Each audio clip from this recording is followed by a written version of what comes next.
Oh my God, what is he doing in there? What are you doing? Playing a game? Shouldn't you be doing something a little more constructive, nerd? Maybe. Well then get up. Guess I could make some more gun videos. Well, there you go. At least that's something. God, here, take this stupid camera. Hello everyone, Anthony Austin here, and we're going to be doing a video on pre-range checklists. We're going to do checks and inspections. We're going to show you some of the gear that you probably should look into getting to get the most out of your ammo during your range time. Like, this is not really for a field review. This is what you're going to take with you to an actual range. First thing you want to do is you're going to want to inspect your rifle to make sure it works. You're going to want to go ahead and make sure the chamber and bore are clear. Make sure the muzzle area is clear. Make sure nothing got up in there or dropped in there. Everything nice and free, and preferably clean or cleanish, depending on how you season your barrel. Next step, you're going to check the functionality, make sure everything works properly. Got the check the safety will be the first. Make sure safety's on and it doesn't fire. The rifle won't fire no matter what you do with the safety on, and we're safe. Alright, next we're going to check the functionality of the trigger, make sure it does fire when you want it to fire. And finally, pull the trigger, boom. Good to go. Alright, and finally you want to check your magazines, make sure your magazines work and that it feeds rounds, or that it will feed rounds when you need to. Alright, after you do the rifle, we're going to move on to the scope. Make sure the lenses are clear. If you get clean, so there's no dirt and debris on them, nothing smudging. If you do have a illuminated scope, that the battery works, and finally you're going to make sure that the turrets work correctly. The best way to do that is probably behind the rifle, make sure looking down through the scope and making sure the point of impact will change as you're moving the turrets and whatnot. It's a little tight, but it works good.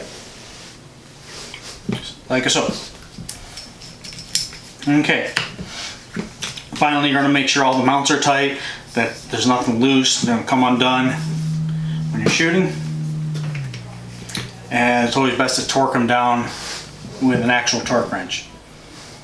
Alrighty. Oh, you also want to check to make sure your focal ring or your magnification changes when you turn it. And parallax will adjust as well. So once you have the scope check, we go ahead and put the rifle away and you'll be able to move on to your next steps. Okay, as you can see, we have our next is our range bag. Got the actual bag itself. I think I got this from a safety class I put on through the Army. AFES donated a ton of these bags, and they gave one to all of us instructors and the cadre for the event. So it's pretty neat, pretty nice one. You see it's fairly large, lots of pockets for all your little gear, and everyone really should have a range bag dedicated to each precision rifle. Next thing we're going to cover will be the logbook. Probably the single most important thing for building a good long-range rifle. You have your check, of course, first thing is checklists. For pre-range checklists, you can go through all of your inspections right here in the book bag. Alright, next thing we're going to have is the chronograph to get your accurate velocities for your load. And these are, again, these are all things that I think everybody should pack up in their range bag or have every time you go to the range. We'll go over a couple of optional things, but these are right now are the must-haves. Make sure you check the batteries on all this stuff as well. Make sure the batteries are nice and new before you go to the range. Okay, got our logbook, chronograph, of course pens, markers. Sometimes colored pens will help you out. Colored markers, but I just use black and blue. Keep track of things. I also have some tape, scissors, just in case, you never know. And any tools you need for your scope to keep everything tight. And this is a kill flash to clean the scope. I just keep that in my bag as well. Here's a quick cleaning cloth for the scope. Came with it. Very nice. And there we go. Okay, now we got the chronometer for measuring velocity. The next thing you want to use along with a chronometer is a contact-free thermometer. It's basically just scan the temperature of your ammo before you shoot it, like so, and you record it in a log, and it'll help you build a velocity chart later on. I also pack along a little anemometer for wind speed I can get the direction on my own. So thermometer and anemometer. And finally on the computer stuff, or for the electronics, I have a little iPhone here that I use as my ballistic computer. And also it works as a remote reader for the chronograph. Alrighty, I got the rifle tools, of course, ear pro, eye pro. Anytime you go to the range. In my bag, I usually pack my ammo for my rifle. We're using Hornady Black until I figure out what other rounds I want to use, which I'm going to be testing out some out here shortly. A couple of snap caps for dry firing when you want to do dry fire drills. You should have snap caps for every firearm you own. And finally, magazines. Alrighty, and that should, and zeroing targets. Always handy to have. Nice little simple targets, fold them up, throw them in the bag. So this should take care of everything you need for a range bag. So every time you go to the range, you should definitely have this stuff. Okay, when I go to the range, I bring a full weapons cleaning / maintenance kit. I have another kit I use if I was going to go out to the field that has a lot less stuff in it. But if I'm going out to the actual range, I want to have the ability to do full maintenance on my weapon. So, on a firearm. First off, of course, cleaning rods that work for your caliber.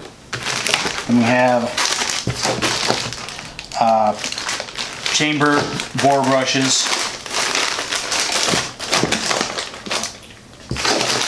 Of course, our oils.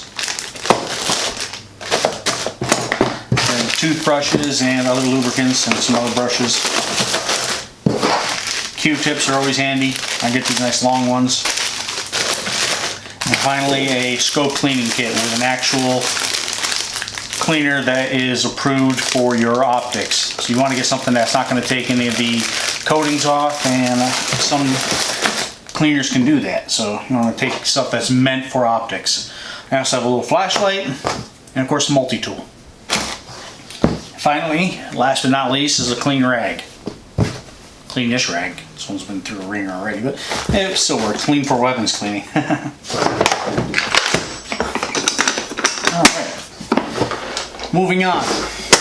Sports, rest. Like I use a bipod, excuse me, but I also have these nice little inexpensive beanbag rests that work well. They're not exactly field rests, but they work well for the range, and that's where I'm going to use them. For the field, I would just use a sock with some, I have one somewhere, I'll have to go dig it up, but a sock with a little, with the small poly beads in them. Works really well. Okay, once you have your kit squared away, you are also going to bring with you the information for your range. Now on my logbook, I'll fill out the range data. You want to know the elevation and the lat long, and those can be important for Coriolis effect. And elevation is also important for pressure and air density. Also, you want to know if your your range has a bathroom or not, and look up, just get a bunch of information on where you're going to shoot. If you're going someplace new for the first time, definitely look it up. So if you know if you need to pack out toilet paper and baby wipes or not. So anyways, all right. Also get the weather forecast. You're gonna want to know the temperature, relative humidity, air density, the air pressure, the air density, and precipitation. Whether or not it's going to rain that day, so you know what to bring. If you need sunblock or a rain jacket. And doesn't matter if it's raining or not, I'm going to go to the range. I'm going to go to the range. Yeah. All right, some optional things. Camera bag. So you're going to bring. I bring my camera set up with 3 cameras. The one I'm using right now, my Canon single lens reflex camera, or single lens, whatever. Single mirror, single lens, I don't remember. It's a nice camera.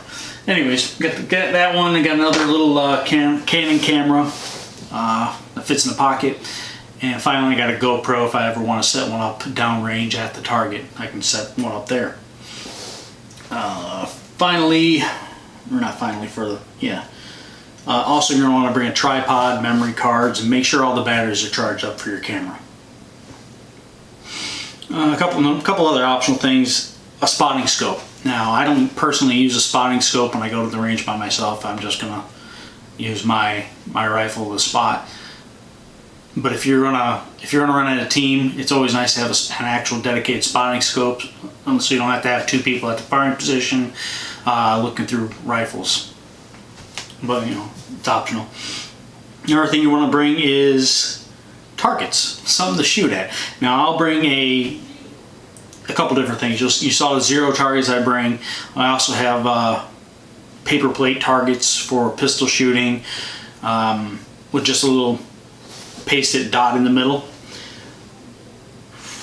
Let's see. Of course, you're on markers to write down the range information, a stapler to put the stuff up. Works really well. You know, the paper plate target works great for everything, because that should be everybody's goal at any range, is just about a paper plate size out to 700. So 600 or 700. I have to look it up. 600 is a 6-inch for 1 MOA. So a little bit. So probably 800 is probably what you want to keep. So 8-inch paper plate at 800 yards is 1 MOA. So that works. Finally, for the optional stuff, something I highly suggest doing. I have a little red wagon that I got from, well, let's just say I got it from a store. Anyways, they sell them at Academy, Walmart, Bass Pro, anywhere. There's just little fold-up wagons, and it makes walking around with all that gear a lot easier. Of course, you're not going to use something like that when you go to the field, but of course, you're not going to be bringing a chronograph and cameras out to the field most of the time. But the wagons have made going to the range so much easier, and I don't mind a bit if people stare at me while pulling around my little red wagon. I can't ride in it because, you know, they'll break the axle and make the ass start dragging. Yeah, that's about it. So if you guys have any suggestions on anything else, put them in the comments so everybody to see. And y'all take it easy and stay safe.